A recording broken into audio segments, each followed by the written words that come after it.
Voy a subir un poco más aquí el volumen por si acaso. En teoría debe estar bien. A ver el chat que no lo veo. En teoría, pues ahí está. Brittany, Rachel, alcanzo a saludarle.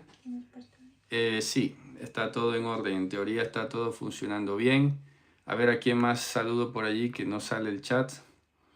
Mario, Eduardo, Alfonso, todo bien por allí, perfecto. Ever Vargas, Luz Marina Sierra, creo que va funcionando todo bien, ¿vale? Muy bien, perfecto. Vamos a continuar, Javerín. Creo que no les he compartido aquí en YouTube un artículo que escribí, ya lo haré luego. Pero bueno, tienen cierta ventaja los que me siguen en el Facebook. A veces yo soy así, a veces, bueno, no tengo esa disciplina de difundirlo todo como debería hacerlo, etcétera, pero bueno, lo pongo allí, luego lo voy replicando. Pero hay un artículo que escribí basado en un versículo que está hoy aquí. Vamos a ver si llegamos, yo diría que sí, el capítulo es relativamente corto. Yo diría que inclusive, no sé si sale del todo o dos partes, vamos a ver. Entonces, recapitulemos. La vez pasada estuvimos hablando de ese perfil espectacular que Hashem ha proyectado sobre su pueblo. Habla de una restauración, habla de ir removiendo cosas, como decía, quitando las movibles y dejando las inconmovibles. Exactamente, sobre los Nohri. Todo esto que ya lo he compartido, ¿no? Entonces hoy vamos a ver un poquillo de esa parte. El asunto que quiero concatenar aquí es que estuvimos viendo que hay una palabra muy constante. Aquí tengo todavía escrito lo de la semana pasada. Vimos esta relación como del Kohen Gadol estaba asociado con el Kabod, el cuerpo de su gloria, y el Hadar o el Tiferet estaba asociado con su reinado, ¿de acuerdo? Y vimos algunos de los nombres relacionados con Mashiach en su primera venida, porque una de las cuestiones que están implícitas, por mucho que hoy estemos sufriendo de literalitis, aún así hay que interpretar, aunque a la gente no le gusta interpretar. Y lo digo de nuevo, una de las cuestiones que más noto en general es que se piensa que nosotros estamos sacando las cosas de la camisa, de la manga de la camisa. O como dicen, se lo sacó de los cabellos. No, es poner en explícito lo que está implícito. Eso no es una interpretación subjetiva. A eso le llamo yo radiografiar la Biblia. Es como cuando te ponen unas pistas y solo las detectas con luz UV, por ejemplo, ultravioleta. Hay cosas que a simple vista no las ves, pero ahí están. Cuando pasas la luz apropiada sale todo a flote. Entonces, concretamente, ¿dónde dice la escritura que Mashiach tenía que venir 2 veces? ¿Dónde lo pone así, taxativamente? He aquí yo vendré una vez y una segunda vez. Así tal cual no lo pone. Es más, hace poco recordaba una cita del profeta Hosea que dice, perseveraremos, esperaremos en Hashem, que Él vendrá a nosotros como la lluvia temprana y tardía a la tierra. Hosea 6.3, si mal no recuerdo. Muy bien, pero ahí está hablando Hashem. ¿Cómo viene Hashem? Y es allí donde ya, pues claro, la literalidad no te vas a quedar. Pero ¿cómo explicas que Hashem en persona va a venir aquí? Eso es lo que a la mayoría, pues ya saben, no les cuadra. Dejan a Hashem como Dios, como una persona allá arriba, y pues le tocó mandar a alguien, a su hijo, un mensajero, o cualquier otro, pero no él. Y es ahí donde estamos ahora mismo en este tipo de diferencias de interpretación, aunque como dije ayer, normalmente los más agresivos e intolerantes son los que están más equivocados, suele pasar. Entonces, cuando estamos viendo aquí que Hashem nos dice en el 59, en el 60:21, y los de tu pueblo todos ellos son tzadikim, Leolam yirshu aretz, Leolam recibirán la tierra en herencia. Eretz, además, que explicaba el universo, no solo este planeta, son retoño, netzer, retoño de mis plantillos, obra de mis manos, para participar del tiferet, del decoro, de la hermosura, de esa gloria refulgente. Luego dice, el pequeño será por 1000, hablamos un poco de la palabra 1000 también, y el menor por Goy Atzum, Goy Atzum. Mira que aquí no entramos en polémica, ya no eres gentil, no sé.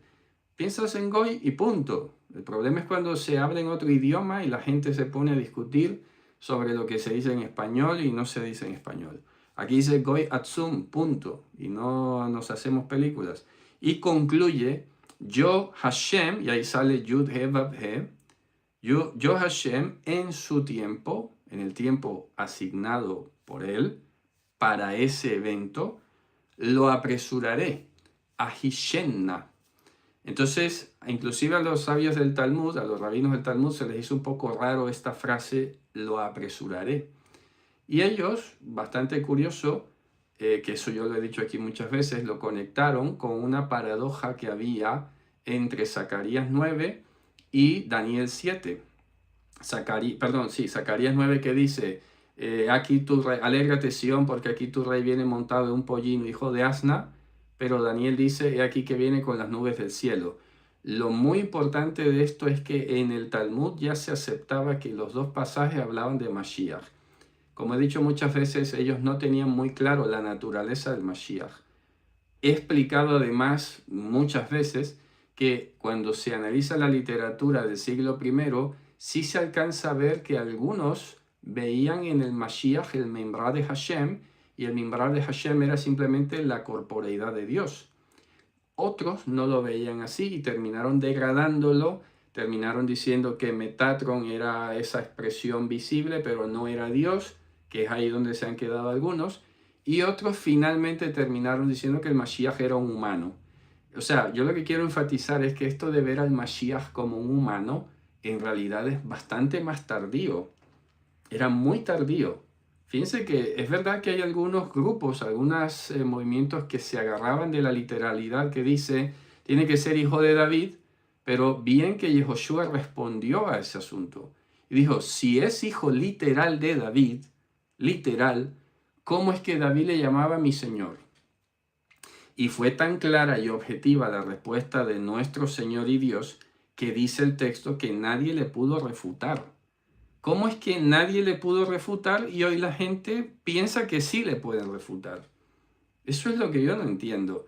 ¿Qué está pasando? Que nos creemos más eruditos hoy, 2000 años después, que los que estaban allí todavía pegados de la fuente, que todavía hablaban y pensaban en hebreo. Porque si hubiera sido una postura rebatible, ellos le habrían replicado y le habrían dicho, estás citando mal la escritura, eso no tiene que ver con Mashiach o de dónde, ¿sabes? Pero no, el Evangelio nos da testimonio. El problema es que la gente, como he dicho últimamente, le tiene problemas a creerle al Evangelio. Entran ya como a dudar. Pero el Evangelio dice, ¿cómo si es su hijo le llama mi Señor? Punto. Se acabó la discusión, ese argumento de que tiene que ser hijo de David. Entiéndase hijo de otra manera. Y es básicamente, Javerim, el ejercicio que he estado haciendo. Es el ejercicio que estaba haciendo. ¿Es mi interpretación? No, señor. Yo lo que estoy haciendo todo el tiempo es tejer el Evangelio con el texto de la Torah, con el texto de la Biblia hebrea. Y lo que puedo hacer con cierta ventaja, si me permiten la palabra, es detectar las fibras que se conectan en hebreo, cosa que en otro idioma no se pueden conectar. Y ya está. Entonces a los demás pues les parece que es un abuso. Entonces, ¿qué he dicho, por ejemplo, cuando hablamos de yo la apresuraré? Los sabios del Talmud decían, bueno, cuando dice que viene en un pollino, significa que viene a paso lento. Eso significa que nadie en Israel es justo. Y por eso Mashiach, para mandar esa señal, sabiendo que se interpretaba eso, dijo, vayan a buscarme un pollino. Vayan a la ciudad, ahí habrá un señor, me traen el pollino, yo me monto y la gente va a entender. Y ojo, que la profecía no se cumple por él montarse en el burrito. Porque hoy vamos a hablar un poquito de esto de cumplirse la profecía. Que ahí donde tenemos últimamente otra vez la tensión de siempre. Que dicen, Jesús cumplió la ley, pero en la práctica terminan con el mismo efecto. Ya no tengo yo que hacer nada. Pues hoy vamos a tratar de mostrar y de probar por qué no se puede llegar a esa conclusión. ¿Ok? Entonces lo mismo pasa con la profecía. ¿Acaso se cumplió la profecía porque él mandó a buscar un burrito y se subió en el burrito? No, no es por eso. Es por lo que implicaba. O sea que aquí tenemos una cuestión muy importante y Josué de alguna forma valida esa interpretación que se dio, pero no la limita allí. ¿Por qué? Porque los sabios posteriormente registrados en el Talmud, y lo digo así para que no aparezca nadie a decir, mira, este no sabe, habla del Talmud no existía en el siglo I. Estamos hablando de la tradición oral que posteriormente se escribió en el Talmud. Que la discusión aparezca en el Talmud no significa que haya ocurrido en ese momento. Es de la época. Entonces, estos sabios que discutían eso, sobre todo Rabbi Joshua ben Leví, dijo, cuando dice la escritura que yo en su tiempo la apresuraré, tiene que ver con Daniel, que cuando vengan las nubes del cielo, ojo, del cielo, mira que lo tenía un poquillo todavía más claro, no se empeñaban de decir, es que tiene que nacer de la familia de David. ¿Cómo va a venir un hijo de David del cielo? Ahí está, hablamos de literalidades, ¿no? Pues explícame cómo es hijo de David y viene del cielo. No lo sabrán, obvio que no lo sabrán.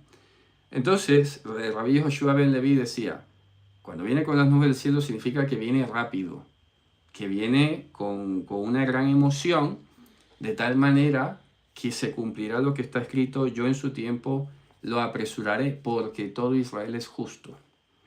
Entonces, lo que el Evangelio nos pone como una plomada, como un meridiano, es que si Mashiach en su primera venida encontró que todo Israel era pecador, como era de esperarse, y vino montado en un burrito, quiere decir que esta segunda parte, cuando dice yo en su tiempo lo apresuraré, será para después y no ahora. Por lo tanto, como dije la vez pasada, nosotros empezamos a participar de esta nueva creación. Hemos recibido las arras de Ruach HaKodesh, hemos recibido un poco el que se percibe de toda esta profecía que se ha dicho aquí, aunque todavía no hemos llegado a su manifestación o materialización más eminente. Entonces, ¿somos ahora retoño de sus plantíos? Sí. ¿Que somos ahora obra terminada de sus manos? Todavía no. ¿Lo ven? Podemos decir que somos retoños. Somos netzer porque en nosotros se preserva la promesa, porque Él lo ha querido, no porque seamos nosotros especiales más que los demás, pero Dios ha querido atesorar esas promesas en estas vasijas de barro y eso nos hace netzer. ¿Obra terminada de sus manos? Todavía no. Y lo recordamos con la cita de Juan. Ahora somos hijos de Dios, pero todavía no se ha manifestado lo que hemos de ser. Cuando Él se manifieste, entonces le veremos tal como Él es, porque seremos como Él es. Y es que está claro. Ahí es que leer el Evangelio y creer en el Evangelio. Punto. Dice, el pequeño será por 1000. Bueno, pues ahora mismo como 1000, ¿cómo? ¿Que será por maestro? Pues sí, eso sí.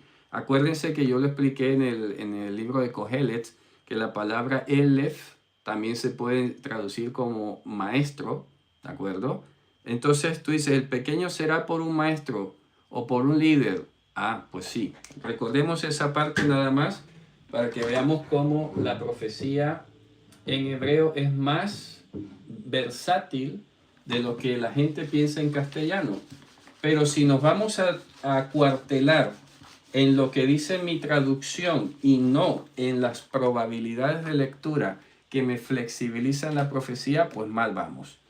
Esta misma palabra que se escribe con 3 consonantes, Aleph, Lamed, Fe, se puede leer Elef, que es 1000, se puede leer Aluf, que es capitán, bueno, voy a poner jefe, entre comillas, capitán, y puedo inclusive llegar a traducirlo como maestro.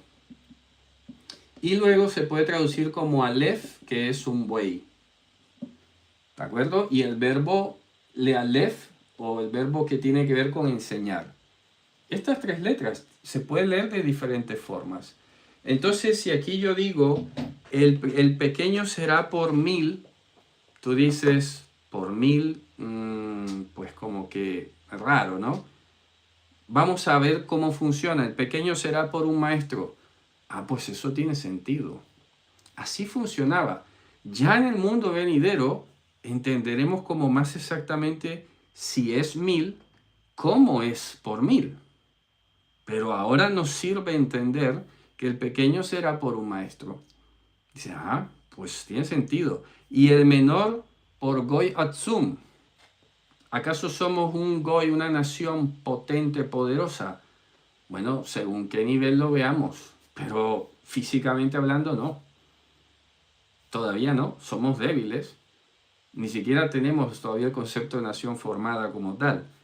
¿De acuerdo? Entonces hay cosas que ahora apenas alcanzamos a degustar, pero la materialización completa la veremos en aquel día. Y por eso termina diciendo yo Hashem. Entonces, ¿qué he dicho que es Hashem? El atributo del juicio. Eso no se nos olvide. La función judicial. La función judicial, lo puse en el artículo. Aquí lo vamos a leer hoy. Entonces, recordemos que he dicho que Adonai es el señorío, Hashem es el juicio, Elohim el amor incondicional, el amor maternal, el amor entrañable, por lo tanto el amor incondicional y perpetuo. Entonces, cuando leemos en el capítulo 61, que dice, Ruach Adonai Hashem, ahí aparece esta combinación, Ruach Adonai, Adonai primero, sale Ruach Adonai Hashem. Aquí de hecho el texto masorético sugiere leer Elohim. Ruach Adonai Elohim. Muy bien. Y dice, Ruach Adonai Elohim alai ya'am mashach Hashem oti. Me voy a quedar allí.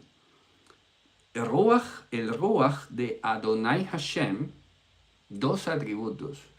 En tus Biblias, seguramente, tengo aquí abierto Isaías, dice, el Espíritu de Jehová el Señor. La Biblia Jubileo pone el Espíritu del Señor Dios.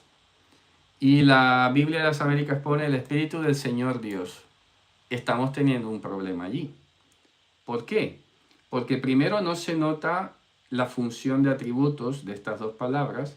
Y segundo, parece que se está hablando de una persona. El Espíritu de Jehová el Señor está sobre mí. Ok, leído así en castellano, ya nos queda una pregunta enseguida. ¿A quién está hablando aquí? Porque dicho así, honestamente, si yo me apego a la literalidad, está hablando Isaías. El Ruach de Adonai Elohim está sobre mí porque Hashem me ungió. Y sigue diciendo el verso 1, Levaser anavim shlahani, para anunciar a los mansos me ha enviado, la havosh lenishberei lev, y a vendar a los quebrados de corazón. Muy bien, hasta allí pareciera que cualquiera puede decir, bueno, a ese es Isaías el que está hablando. Sigamos, verso 1. Likro lishvuyim deror, para proclamar a los cautivos libertad, deror. A los que están prisioneros, apertura de ojos. Y tú dices, aquí ya la cosa empieza como a cambiar un poco. Porque no ves en ningún momento literalmente que Isaías haya proclamado libertad a los cautivos. O sea, ¿qué cautivos? Esa es la primera pregunta. Cautivos no había ninguno en Israel. Literalmente, lo que es ser cautivo llevado por un ejército a otro país. Así como fue la cautividad de Sión en Babilonia. Pues no, estaban en su tierra, no habían sido secuestrados por nadie. Entonces, esto, si somos coherentes, tendría que llevarnos a preguntar, pero a ver, espera, que aquí hay muchas cosas. ¿Qué cautividad es esta? ¿Qué cautivos son esos? ¿Y cuáles prisioneros? ¿Lo ven? Pero claro, si tú no te haces las preguntas y no eres honesto contigo en el ejercicio consciente de responder esto, pues pasas por allí de largo. Y como dije ayer, Si además asumes de que cualquier otra interpretación está equivocada, pues peor. Porque cuando alguien te quiera decir, no, pero mira que aquí cautivo, no es por ahí, eso no es Mashiach. Y ya está. Y así va, yo no sé qué porcentaje, pero no es la minoría. Me suena a mí que es la mayoría de la gente que va así por la vida. Lee y no se pregunta nada. Y asumen, no sé en qué piensan cuando leen. Sinceramente, me gustaría saberlo, ¿no? Bien, entonces vamos a tratar de seguir leyendo. Primero, como he hecho en otras ocasiones con el capítulo 52-53, con otros capítulos anteriores cuando hablamos del siervo, tener la fotografía completa y determinar si Isaías o algún otro de los profetas se puede predicar de ellos que realizaron esto o se habló de ellos. Recuerden que lo dijimos con el ejemplo del eunuco. ¿De quién habla aquí el profeta? ¿De él o de otro? Pues eso, esa es la pregunta. Entonces sigamos leyendo el verso 2.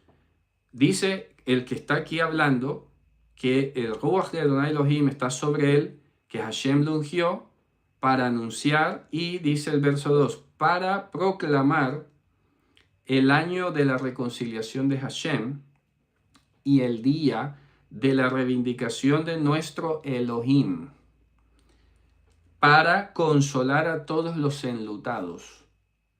Dice, aquí hay muchas palabras fuertes. Además, ¿qué año de reconciliación es este? ¿Será el Yom Kippur, el Jubileo, la Shemitah? No lo dice. ¿De acuerdo? No lo dice. Luego dice el verso 3, para disponer para los dolientes de Sion, para darles a ellos Pe'er Tahat Efer. Ahí la palabra, hay casi un juego de sonido. Sale Pe'er, que es la palabra esta de Tiferet, es la raíz, en lugar de Efer. Efer es ceniza. Entonces vamos a poner aquí joya de coro en lugar de ceniza. Y esto concuerda con lo que veníamos leyendo la semana pasada. En lugar de madera te daré tal cosa, en lugar de hierro te daré tal cosa. Ojo, ¿vale? Luego dice, aceite de gozo, sazón, en lugar de luto. Manto de alabanza, aquí te das cuenta que ya salta la categoría. Tú dices, a ver, ¿cómo te vas a poner un manto de alabanza? ¿Sabes? Ahí es donde tú dices, aquí hay un punto de fuga. Así como hacen los analistas de los cuadros, ¿no? Y dicen, mira, aquí está el punto de fuga y de ahí se interpreta todo el cuadro. Pues más o menos así. Manto de alabanza en lugar de Ruach Kehá. Ruach Kehá básicamente es como, la palabra Kehá que sale allí es cuando no ves.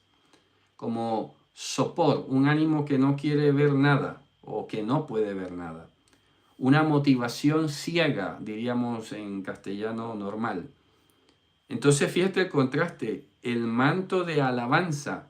¿Qué dijimos aquí que era la principal conexión con la palabra alabanza? Por ejemplo, vamos a ver si podemos leer en el chat, que no siempre se reproduce. A ver si lo puedo manipular un poco por aquí el chat, porque no los veo. A ver, no sé si alguien escriba, ¿cuál es la principal asociación que tenemos con la palabra Tehilá? La obra de Yehoshua, sí, pero algo más específico todavía. Dentro de toda la obra de Yehoshua hay algo que se conecta directamente con la Tehilá, con eso que traduce en alabanza. Sacrificio labio, no, hay algo más, hay algo más. La victoria, por ahí va la cuestión. La victoria, por ahí va. Estamos hablando que se conecta directamente con la resurrección de los muertos. Ojo, con la victoria de Hashem sobre la muerte. Ustedes se acuerdan que dije que la palabra aleluya se había conectado con la victoria de Hashem sobre la muerte. Entonces cuando leemos Tehilá, la alabanza, son las maravillas de Dios. Dentro de todas las maravillas de Dios, la más grande obra de maravilla, su resurrección. Entonces fíjense que está diciendo, te pondré un manto de Tehilá en lugar de Ruach Kehá. de motivación ciega. Ahora te está dando una cobertura potente, que es la certeza de la resurrección.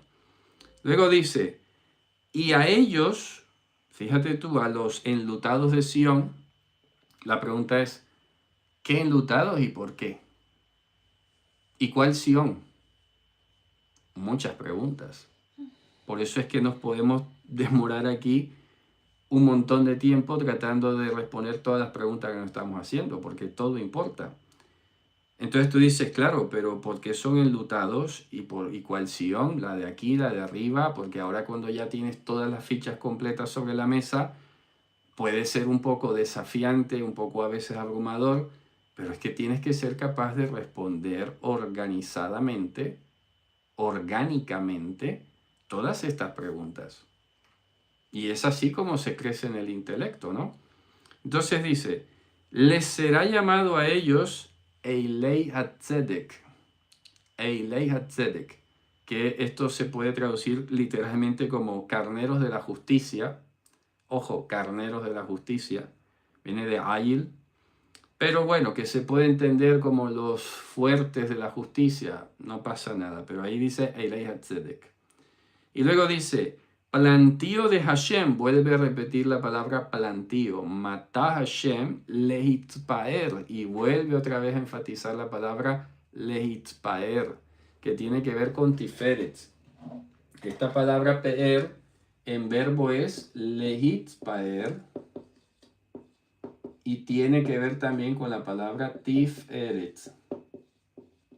Todo esto está junto allí. Esto es lo que yo le llamo radiografiar, porque sabes que hay una palabra temática, hay un eje temático en torno al cual gira todo lo demás. Entonces, está hablando de una sustitución de cosas que diríamos, como dije al principio, me gusta esa palabra, conmovibles para que queden las inconmovibles. Me gusta eso, para que no desequilibremos la percepción. Luego dice, ellos edificarán los lugares destruidos de Olam, es decir, de vieja data, imagínate, y los lugares solitarios primeros levantarán, y ellos renovarán las ciudades destruidas, ciudades de destrucción, y los lugares solitarios de Dor, de generación en generación. Muy bien, aquí me voy a detener. Entonces tú dices, vamos a ir respondiendo las preguntas. ¿Será que Isaías o alguno de los profetas, Jeremías, que es el principal candidato, pudo hacer esto y llevarlo a cabo como tal? Bueno, cualquiera dirá, bueno, lo que es predicar, pues sí, pero más de allá que llamar y convocar, pues no pudo, porque ni Isaías ni Jeremías tuvieron la capacidad de liberar cautivos, ¿de acuerdo? Que ellos pudieron haber convocado, sí, que esa convocación es para los enlutados de Sión. Respóndeme cuáles enlutados. En los días de Isaías no hubo así enlutados, a menos que nos pongamos a ver, no sé, los que murieron en unas guerras por allí, otra guerra por allá, pero el concepto de enlutados de Sión es nuevo aquí, no tiene un precedente y tampoco tiene un consecuente posterior. Cuando en los días de Jeremías, que es donde cualquiera pudiera ubicar esto, tú dices, ya, pero resulta que tampoco les ha dado joya en lugar de ceniza, ¿de acuerdo? Y tampoco ellos han recibido aceite de alegría en lugar de luto. Aquí, ¿y dónde está el manto de la alabanza? Hay cosas que se van quedando, empiezan a flotar. No sé si ustedes lo notan. No les quiero estar induciendo la percepción, pero no sé, creo que estamos de acuerdo en que aquí empiezan a flotar las cosas que no se pueden sujetar ya con la mera literalidad. Y cuando dice además, y edificarán ruinas o lugares destruidos, dice, bueno, eso fue cuando volvieron de Babilonia, ya, pero luego lo demás no se dijo. Por ejemplo, lo que dice el verso 5, Se levantarán extraños y pastorearán vuestro rebaño, y los Benei Nejar, o sea, los que no son de la familia, serán vuestros campesinos y vuestros viñadores. Pero ustedes, Kohanei Hashem, serán llamados. Kohanim de Hashem. Como para que alguno venga hoy a decir, no, no, eso es solo a los levitas. ¿No? Ustedes, ¿quiénes son ustedes aquí? Vamos a responderlo. Ustedes son los enlutados de Sión. Es lo que está diciendo aquí. Los enlutados de Sión son lo mismo que están, primero, mansos. Vamos a definir esa parte aquí con calma. Voy a tratar de no correr para que todos sepamos explicar esto. Ahora también atacaremos un poco, bueno, atacar no me gusta la palabra. Analizaremos la posibilidad que alguien diga, bueno, no es Isaías, es el pueblo de Israel, por ejemplo. Pero vamos a preguntar cuando dice, ¿quiénes son los Anabim? Anabim, en este texto específico. Los mansos. Ya de entrada tenemos que recordar que manso en la Biblia es el que se sujeta absolutamente a la voluntad de Hashem. ¿Ok? Por eso dice que en su momento y por mucho tiempo hasta Mashiach, Moshe fue el hombre más manso de toda la tierra. Eso lo dice hasta la carta a los hebreos, ¿no? Anav. Muy bien. Entonces, cuando dice que él fue enviado a anunciar a los Anabim y a vendar, entonces aquí nos está diciendo que los Anabim van a pasar por ciertas etapas o características. Una es ser quebrantado de corazón. Esto se asocia directamente con el arrepentimiento, para que no nos desviemos. Porque cuando dice en otro salmo, el corazón contrito y humillado Hashem no despreciará, pues mira, son Anabim. Son personas que ven que han fallado y se someten a la voluntad de Dios, por lo tanto son quebrantados de corazón. ¿Qué más dice? Que son cautivos. Cautivos en el sentido de secuestrados. Secuestrados, para que no nos confundamos. Y a los prisioneros. Prisioneros. ¿Prisioneros por qué? ¿Por haber hecho el mal? Seguro que no. Porque el que está en prisión por hacer lo malo es que simplemente es la justicia que está allí, punto. ¿Por qué razón habría que? Y ahora viene otra cuestión.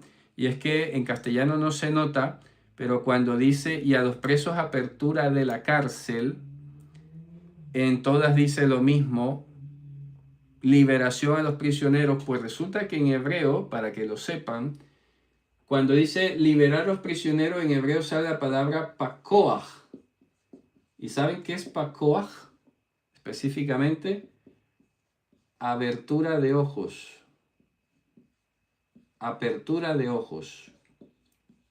O sea, abrir los ojos hacia cosas que no conocían. ¿Se dan cuenta? Entonces, un Anav es un quebrantado de corazón, es un secuestrado, está cautivo, o sea, sufriendo, está prisionero, retenido injustamente, pero aquí le viene la cuestión que aún en estas situaciones recibe apertura de ojo. Luego dice, el año de reconciliación de Hashem, el día de la reivindicación de nuestro Elohim, para consolar a todos los enlutados, otra expresión, enlutados. Enlutados, evidentemente, también puede pasar. Dice, a poner a los enlutados de Sion, a darles a ellos decoro en lugar de ceniza, aceite de alegría en lugar de luto, manto de alabanza en lugar de motivación ciega. Entonces aquí empieza como la parte positiva, la parte de restauración. Les será llamado entonces Eilei HaTzedek. Se puede traducir como los carneros de justicia, es decir, los fuertes. Voy a poner los fuertes entre comillas para simplificar. No es el momento de quedarme en esto. los fuertes de la justicia.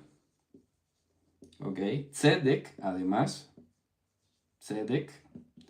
Luego dice, plantío de Hashem,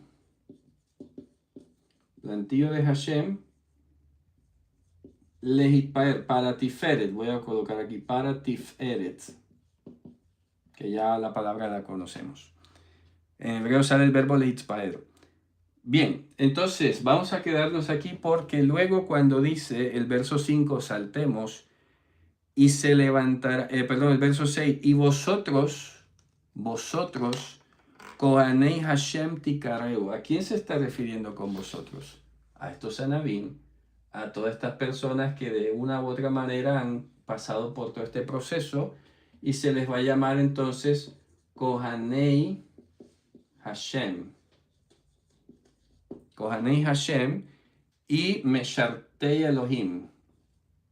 Meshartei Elohim. Eloheinu dice en el texto, pero voy a poner Elohim. Tenemos Hashem, tenemos Elohim. ¿Ok? Entonces, primera respuesta. Vamos a hacer las respuestas un poco a la inversa. Primero, detectar a quién se le está hablando. Evidentemente se le está hablando a ese remanente fiel que aprendimos desde el capítulo 7, Immanuel. Con nosotros está el poderoso, Immanuel. Ellos se quedaron en la tierra comiendo cuajada y miel, o sea, Torah y profecía. Torah y profecía. Pasan estos 50 y tantos capítulos y otra vez estamos hablando aquí de Immanuel. Solo que aquí Immanuel, desde aquel entonces hasta hoy, hasta este capítulo, ha pasado y ha visto muchas cosas. Ha visto la degradación de la nación, ha visto amenazas de guerra, los asirios, los etíopes, que si Aram, que si el otro. En cada una de esas cuestiones seguro hubo algún sufrimiento, pero fíjense ustedes que inclusive esto se acentuaría mucho más tarde, un siglo después, cuando empezando ahí sí por Jeremías y todo lo demás, te das cuenta que al profeta lo echaron en un foso, a muchos los expulsaron, los pusieron presos, etc. Sus propios hermanos, y esto ha sido la tragedia del pueblo de Israel. Si tú revisas la era hasmonea, eran judíos contra judíos, porque se estaban disputando el poder y todo lo demás, o no toleraban que fuesen denunciados. ¿Cómo terminó Juan muerto? Porque denunciaba el pecado de Herodes y con Herodía, con Salomé, y luego viene, lo decapitan. ¿Cómo terminó Yehoshua? ¿Muerto por quién? Pues por ellos, porque no soportaban. Eso es lo que está diciendo aquí. Entonces respondemos esa primera pregunta porque cuando dice el verso 6, vosotros seréis llamados Kohanei Hashem, no está hablándole a los levitas. Y a esto resalta el concepto de Cohen, que yo lo he dicho aquí. Y miren que tiene mucho sentido, porque yo he dicho qué cosa, que Cohen significa qué. A ver, Cohen, ¿qué significa? Es libre. Cohen es libre.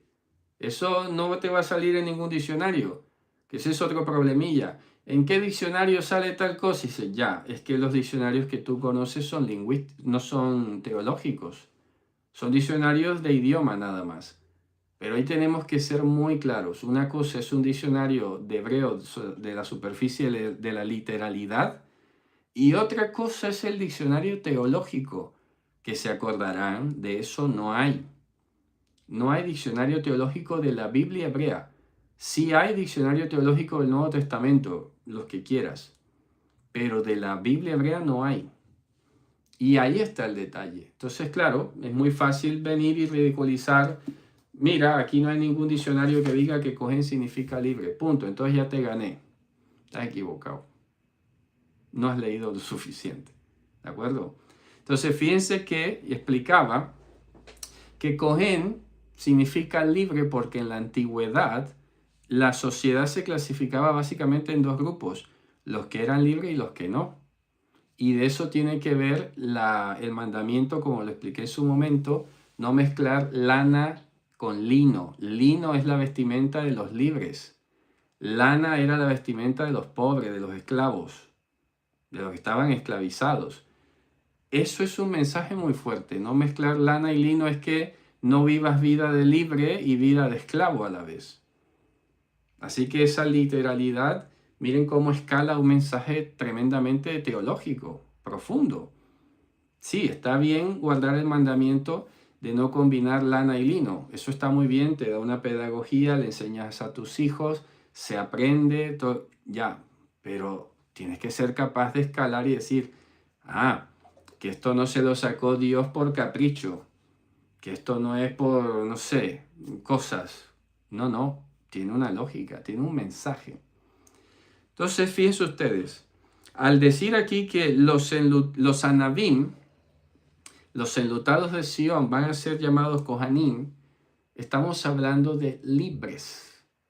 Libres. ¿Y por qué tiene sentido? Porque en el versículo 1 dice que va a proclamar libertad a los que están cautivos y que va a traer apertura de ojos a los que están prisioneros o los que han sido retenidos. Y eso, repito, todavía no lo hemos profundizado.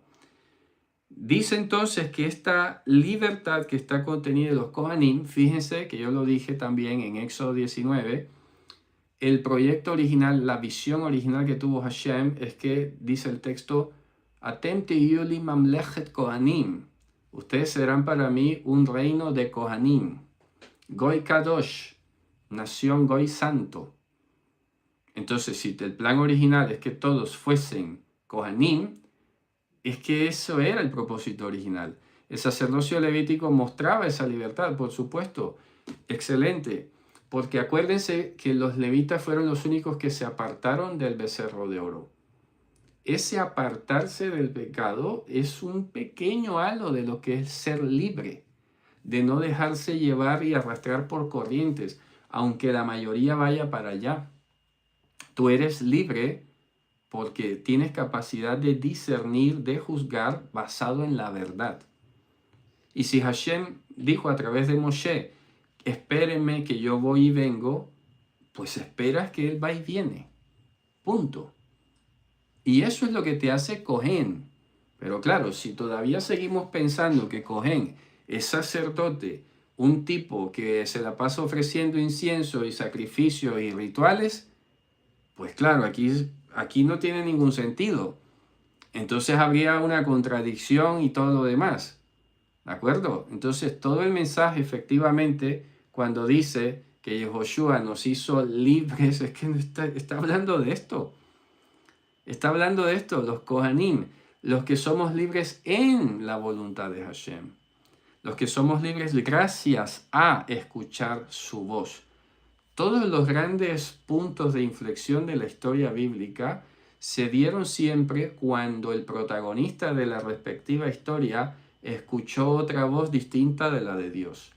Adán escuchó la voz de la mujer en lugar de la de Dios. Abraham escuchó la voz de Sara en lugar de la de Dios. Luego inclusive Jacob. Luego David. Luego Shaul, David, Salomón. Todo el mundo. Todos los que han cometido un fallo y la cosa se ha complicado siempre, es porque no escucharon la voz de Hashem. Entonces no fueron Kohanim. Entonces ahí está el problema de pensar en castellano. Ponen todos los diccionarios, Cohen, sacerdote. Ya, ¿cómo es sacerdote? Fíjense que esto resuelve además cuando dice el texto que el suegro de Moshe, Reuel, era Cohen de Midian. ¿Cómo que Cohen de Midian? Sacerdote de Midian, ¿qué era eso? No, era simplemente un hombre libre de Midian. Un hombre libre, punto. Luego dice que José se casó con Asnat, que era la hija de Potifera, un Cohen de On. No era sacerdote de On. Era un libre, un noble de On. Y de hecho te vas a dar cuenta muchos otros textos después que la palabra Cohen tiene que ver con eso, con la persona que es noble en el sentido de libre, que no es esclavo. Y aquí tiene total sentido. Si viene hablando de proclamar libertad, liberación, restauración, etcétera, es para que tú te reconozcas como Cohen. Y fíjate que tiene todo el sentido, porque si el verso 5 dice que los zarim, ¿qué es un zar? Un zar es alguien que no pertenece a un grupo. Por ejemplo, ¿no? Yo siempre pongo este ejemplo. Están los del equipo de básquet y tú eres de voleibol. Tú no perteneces al de básquet, tú eres un zar. O sea, no perteneces a ese grupo. Así, pero claro, ponen extranjeros. Porque en el verso 5, si mal no estoy, ponen extranjeros. Vamos a ver. Extranjeros apacentarán vuestras ovejas. Zar, es decir, el que no es de Israel. Y por eso escribí lo que escribí. Porque Zar y Nohri son intercambiables. Aunque tienen ciertos matices, el uno matiza sobre el otro. Porque Zar, para que lo entiendan, Zar es simplemente el que no pertenece a un grupo. No es necesariamente malo. Pero el Nohri es que además no es ni de la familia de Israel. O sea, el Nohri tiene un punto más fuerte todavía desde el punto de vista teológico. Por eso en los textos se dice, no tendrás Elohei Hanejar. Y el del Nohri, no tomarás nada en sacrificio. Y cuidado con el Nohri. El Nohri no puede comer Pesach. Y así, hay muchísimos textos. El Zar simplemente dice, oye, el Zar no puede comer de esto. O sea, el que no es levita, en algunos mandamientos. Pero si todas esas palabras las traducimos en plano, por igual, como extranjero, se hace un lío enorme. Esto se tiene que entender en hebreo. Punto. Y es lo que estamos haciendo aquí. Entonces, fíjense, mientras que los Zarim y los Benei Nejar se van a encargar de pastorear animales, de trabajar la tierra y de cuidar los campos, los demás que sí se adhirieron a Hashem serán que Kohanim, serán libres. ¿Se entiende o no se entiende? Entonces, ¿me invento yo el concepto de que Cohen es libre? No me lo invento. Sale de la exégesis. Sale de mirar la Torá con luz ultravioleta. Pongo el ejemplo para que se entienda. Luz ultravioleta. Entonces aquí dice, vosotros seréis llamados libertos de Hashem, libres de Hashem, colaboradores de Elohim. Y ahora viene aquí lo interesante, porque esta mención de Kohanei Hashem tiene doble sentido. Una, que somos libres de Él, o sea, libres gracias a Él, quiero decir que se entienda bien, pero la otra también implicaría ser libres del juicio, exentos del juicio, porque si Hashem es el juicio, yo soy un Kohen Hashem, o sea, yo soy libre del juicio. ¿Se entiende o no se entiende? Mira que tiene doble sentido. Soy libre por Dios, pero también soy libre del juicio. Soy brutal. Pero por eso dice que también seríamos, se nos diría a nosotros, se nos ordenaría ser Meshartei Elohim. ¿Qué significa Meshartei Elohim? Es exactamente la misma idea que el apóstol Pablo dijo, que ahora somos colaboradores de Dios. Ojo, miren, colaboradores de Dios. Así tal cual sale en el Evangelio. ¿Se sacó esa frase el apóstol Pablo de la manga? No. Véanlo, aquí lo dice. 1 Corintios 3, vamos a leer desde el 8. Bueno, desde el 5, para que quede la idea completa. ¿Qué pues es Pablo y qué es Apolos? Servidores por medio de los cuales habéis creído, y eso según lo que a cada uno le concedió Hashem. Yo planté, Apolo regó, pero el crecimiento lo ha dado Elohim. Así que ni el que planta es algo, ni el que riega, sino Elohim que da el crecimiento.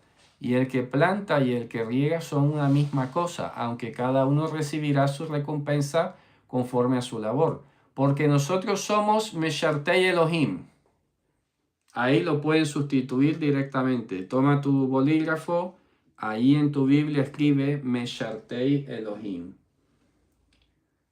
O sea, ¿qué significa ser Meshartei Elohim? Es lo que está diciendo. ¿Y qué dice? Vosotros sois labranza de Elohim, edificios de Elohim. Edificar. ¿Eso de dónde sale? Edificaréis los lugares destruidos. Cuando dice Jorbot Olam, para que veas tú, no se está refiriendo específica, estrictamente a ciudades y lugares geográficos, a las vidas de las personas. Porque ¿acaso qué es más importante? ¿Irse a levantar edificios en ruina o levantar vidas que estaban en ruina? ¿Qué es prioritario ahora mismo? ¿Para qué crees que vino Mashiach? ¿Para mandarnos a construir casas y restaurar calles y ciudades o para restaurarnos a nosotros? Evidentemente que es por nosotros. Por eso dice en otra parte, miren, que utiliza Pablo otra expresión, miren, que también es embajadores de Cristo. 2 Corintios 5:20 sale la expresión. Así que somos embajadores en nombre de Mashiach, como si Elohim rogase por medio de nosotros. Os rogamos en el nombre de Mashiach, reconciliaos con Dios, con Elohim. Al que no conoció pecado, por nosotros lo hizo pecado, para que nosotros fuésemos hechos justicia, tzedek, eleija tzedek, en él. Ok, entonces ya hemos enmarcado que esta obra no la podría haber hecho solo como mucho anunciado Isaías o Jeremías, pero materializarla no. Ahora, ¿fueron llamados ellos en su momento histórico? No, o sea que queda descartado la historicidad de este pasaje. ¿Ok? Queda descartada la historicidad de este pasaje. No se ha cumplido nunca esto, por mucho que lo quieran forzar. Tendrían como mucho que admitir, bueno, una cosa sí, la otra no. Bueno, muy bien, eso no es negativo. Con que se admita que tal vez unas cosas sí y otras no, ya vamos bien. Porque tendrías que admitir, y eso te abre cabida, te da cabida para entonces plantear las dos venidas de Mashiach. Porque entonces si una cosa sí, la otra no, la otra ¿para cuándo? Cuando Dios venga, bueno, ¿y cuándo va a venir o cómo? No lo sabes, ¿verdad? Pues yo te lo voy a decir. Y eso es lo que da el Evangelio. Ahora, sobre la otra pregunta, ya que eso quedó aclarado, no se ha manifestado esto históricamente. Imposible si sigues leyendo, tampoco, ¿de acuerdo? Lo siguiente es, ¿quién está hablando aquí? Cuando dice Ruach Adonai Hashem alai, ya Mashach Hashem oti. Entonces, para ser absolutamente objetivos en este ejercicio, aquí podría ser cualquiera. Porque, repito, si se trata de anunciar, si se trata de invocar y tal, podría ser cualquiera, pero inclusive cuando dice vendar a los quebrantados de corazón, vale, sí, cualquiera, Isaías, cualquier Jeremías, cualquier profeta podría vendar un corazón roto. Hasta tú y yo hoy de alguna forma podemos hacerlo.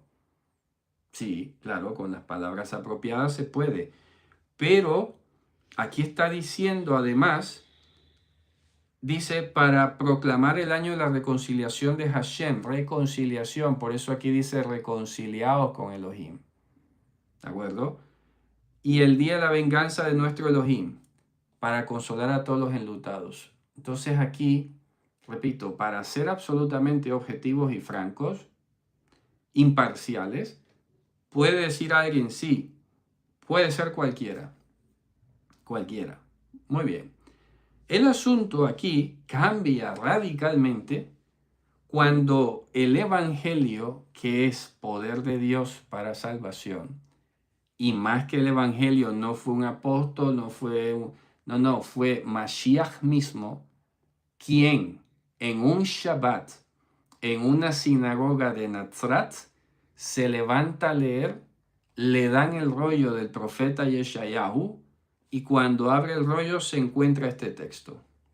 ¿Y qué hace? Lo leyó. Vamos a recordar ese famosísimo pasaje. Vamos a ir a Lucas capítulo 4, desde el versículo 16.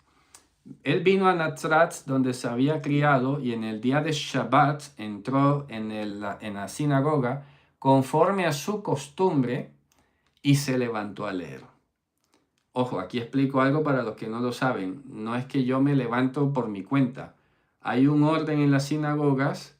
El Hazán, que es el director del servicio, es como ¿cómo se dice? El jefe de los camareros, el cap de sala, es que ahora me sale en catalán, el cap de sala, como el maestre, ¿no? No sé cómo se llama en castellano ahora. Es que decimos cap de sala en catalán. Es como el jefe de la sala, ¿no? Vamos a decirlo así. Entonces, ese jefe de sala, ¿se entiende? Bueno, estamos hablando como de un restaurante, vamos a decir, el maître, bueno, puede ser. El asunto es que el Hazán es el que se encarga de llevar la oración, de llevar las alabanzas, de sacar los rollos, de dirigir, de llamar, todo eso. ¿Ok? El maître también, exactamente, en francés, ¿no? Entonces, este Hazán dice, Ya'amot Plioni ben Almoni, que se levante el fulano hijo de Mengano. Y esa persona se levanta a leer. Eso es lo que se llama aliyah. La aliyah es cada subida a la bimá, que es donde está la tarima, donde se pone el rollo de Torah. Y delante de la bimá, lo voy a dibujar un poquito aquí para que se entienda. Entonces, aquí está esta tarima, que seguro la han visto. Aquí están los rollos puestos sobre la mesa. Aquí hay unos escalones, normalmente hay escalones. Y aquí delante, en la antigüedad, estaba la famosa silla de Moisés, Catedral de Moshe, que eso yo lo expliqué hace mucho tiempo. Entonces, el Hazán está aquí, llama, o donde sea, pero yo pongo aquí, y la persona se levanta del público, sube aquí y se pone a leer. ¿De acuerdo? Y aquí lee. Y luego de leer, se sienta en la silla de Moshe, en la catedral de Moshe, y allí explica. Y eso lo vamos a ver aquí tal cual. Está recreado de la mejor manera. Dice, se le dio el libro, se levantó a leer porque lo han llamado, ¿de acuerdo? Se le dio el libro del profeta Yeshayahu, y habiendo abierto el rollo, o sea, el libro, halló el lugar donde estaba escrito. Ruach Adonai Elohim alai, Yam Mashiach Adonai oti, levaser anavim shlachani lahavo shel nishberei lev, likro lishboyim deror velasurim pekach koach, likro shenat ratzon ladonai, y hasta ahí lo deja, porque la lectura sigue. En Lucas, hasta el versículo 19 dice, a predicar el año agradable del Señor. Lucas no pone el resto que dice, Beyom nakam leloheinu, lenahem kolabelim. Se sobreentiende que él leyó todo lo demás. ¿De acuerdo? Dice entonces, el verso 20, que enrollando el Sefer Torah, o en este caso el Sefer Hanevim, el rollo, el libro, lo dio al Hazán, ahí pone ministro, es Hazán, y se sentó. ¿Dónde se sentó? Si prestas mucha atención, dice que los ojos de todos en la sinagoga estaban fijos en él. ¿Por qué? Porque se sentó en la cátedra de Moshe y los ojos de todos estaban fijos en él, porque en esa cátedra era donde se sentaba el que iba a dar la explicación. Existía el derecho de explicación, vamos a decirlo así. Y dice que todos estaban pendientes. Se sentó el maestro. De ahí viene sentar cátedra. ¿Qué significa la expresión sentar cátedra? Cátedra literalmente significa silla. Sentar cátedra es que estás diciendo una afirmación contundente, veraz y ratificada, ¿no? Indiscutible. Entonces, los ojos de todos estaban fijos en él y comenzó a decirles, hoy, y aquí viene la palabra clave, peplirote, sale en griego, simeron peplirote hegrafiafte en tis osinhimon, en griego. Hoy, esta escritura en los ojos de vosotros se ha completado. se ha completado. No dice cumplido de que ya se acabó y punto. Se ha completado. Quiere decir que si pudiera alguien argumentar que eso fue Isaías, que fue Jeremías o cualquiera de los profetas, vale, sí, pero aquí se completó. ¿Por qué? Porque aquí es donde va a empezar de verdad la materialización de ese mensaje. Nadie más después de él lo va a poder decir. Porque aquí es donde empieza a edificarse la profecía. Es aquí donde ya deja de ser una expectativa, un mensaje del futuro. No, no, aquí empieza. Aquí empieza. Por eso dice, hoy esta escritura se ha completado delante de vosotros.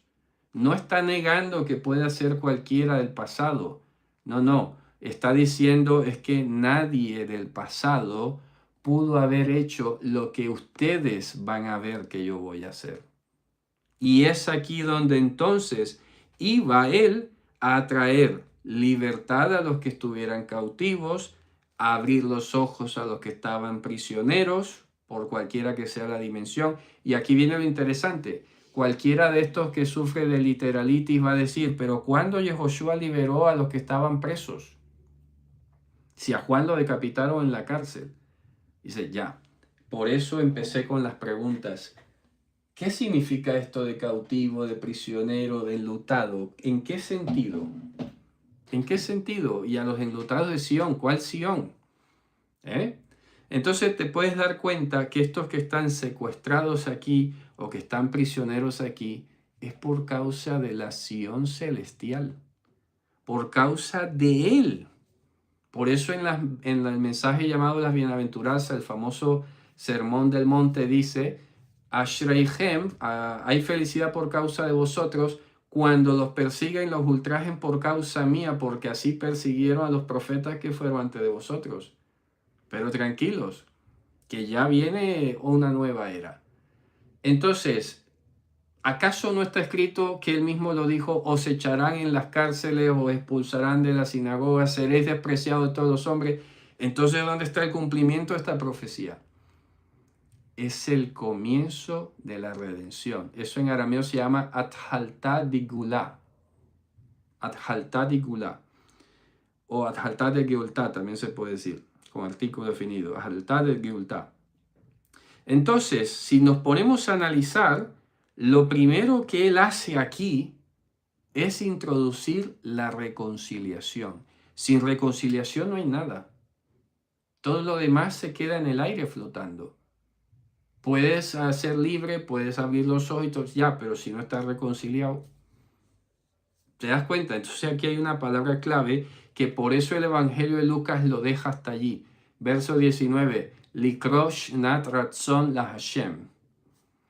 Porque esa reconciliación la iba a hacer él con su propio sacrificio, cosa que hoy terriblemente algunos comienzan a tratar de forzar la escritura para decir que el sacrificio de Yehoshua no fue suficiente, que tú tienes que volver a hacer sacrificios. Válgame Dios, como decimos aquí. Entonces te das cuenta que ese aceite de dicha, de gozo, en lugar de luto, ese manto de Tehilá, cobra mucho más sentido solo con su muerte. Y si alguno iba a estar enlutado, iba a ser por él.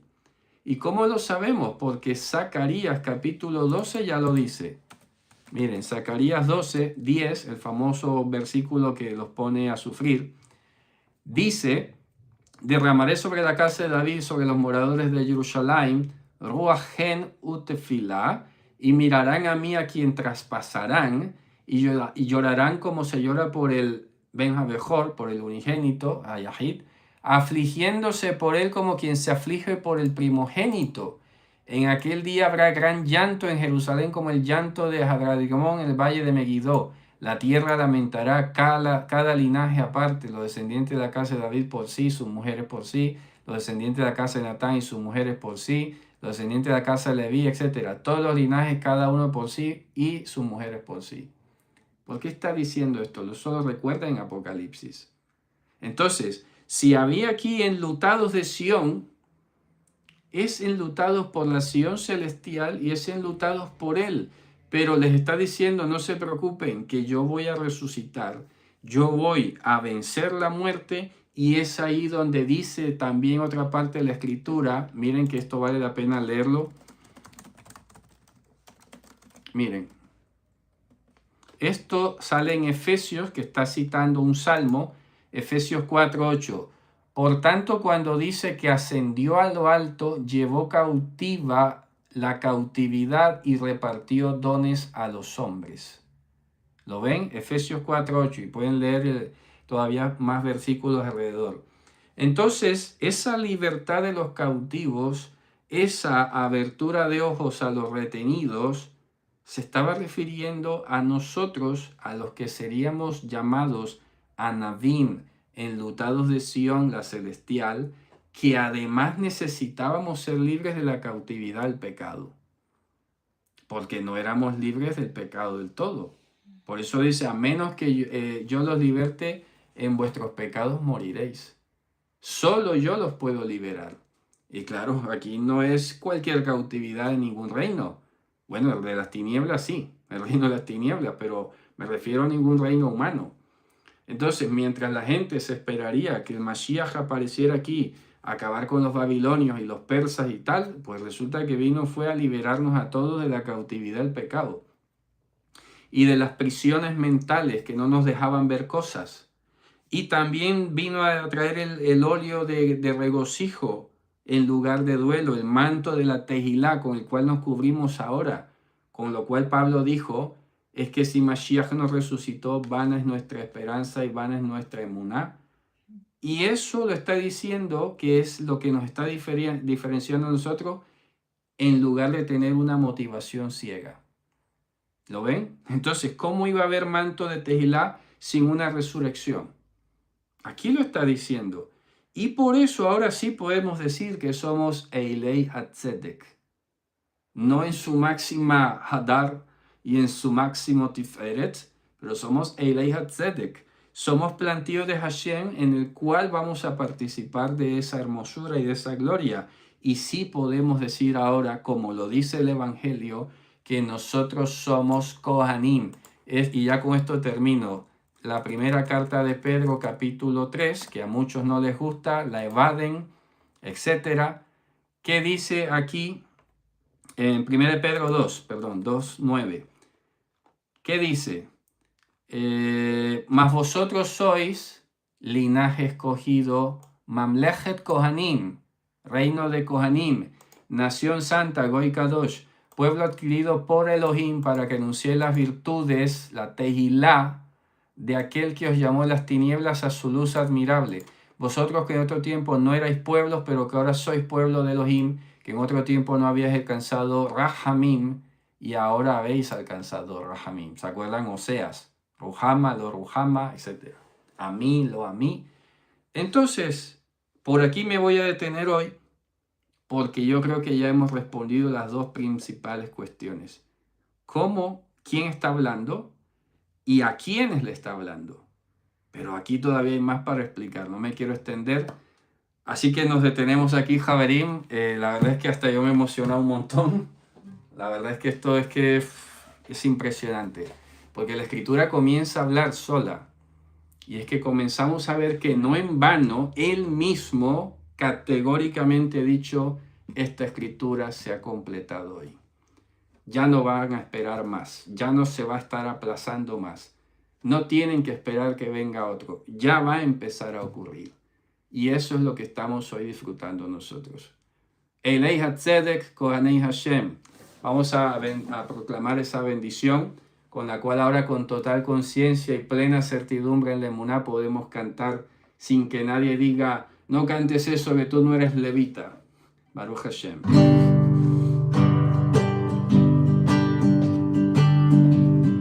Que te bendiga Adonai y que te guarde también.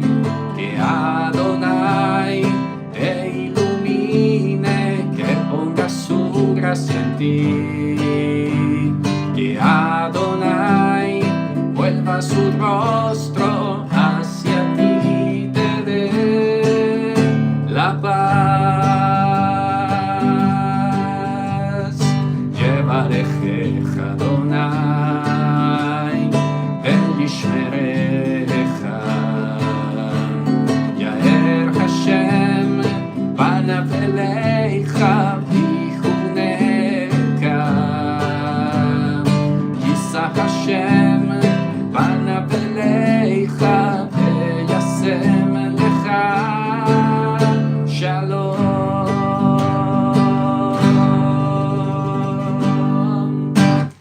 Muy bien, Javerim, ya saben, les publicaré por ahí los nombres porque hay que recibir esa palabra.